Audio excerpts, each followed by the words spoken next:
Alright, I just wanted to make this video to showcase how to get a Miata subframe in. I see so many videos about people taking Miata subframes out, but never really showing how to put them in. So what you want to do, you're going to need, ideally, 2 jacks. You can use, how I have over there, a scissor jack and a normal jack. What I like to do is we have to have the engine supported, whether it be by another jack or a hoist or one of those like engine cranes that go on top, but you got to have it supported in some way. What you want to do, if you have 2 buddies, it's best, but you want to get this lip here pretty much right, just barely having the holes just touch in there on both sides. You can't do one side at a time. It's not going to go in straight.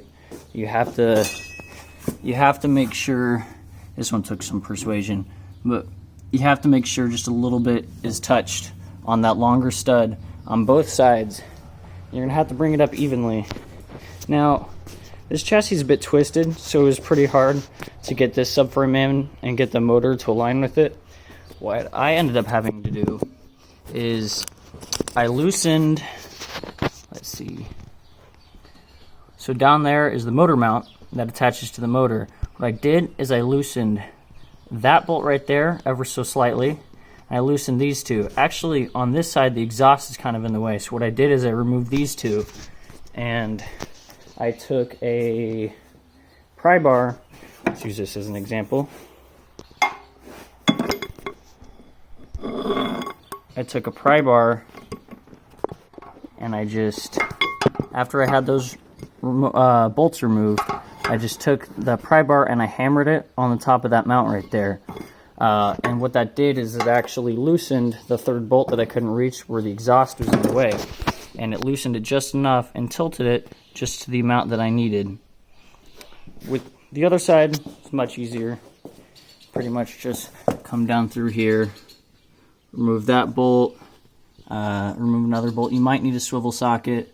I was also able to loosen the 3rd bolt right there, but you can also do the same method of a hammer. It's not as easy because since you're going counterclockwise, you'd have to hit up, so I mean that one's pretty easy to get to. You kind of just loosen it, but that's what I ended up having to do. And I had to have the jack on the oil pan right here under this motor to actually lower the motor back onto those motor mounts, because I had to get the studs of those motor mounts to actually fit into the subframe, and I was having a hard time getting them to fit into the subframe. But that was the method that worked for me. I just wanted to share this because I know there's plenty of videos about how to take things apart. There's not as many videos of how to put things back together.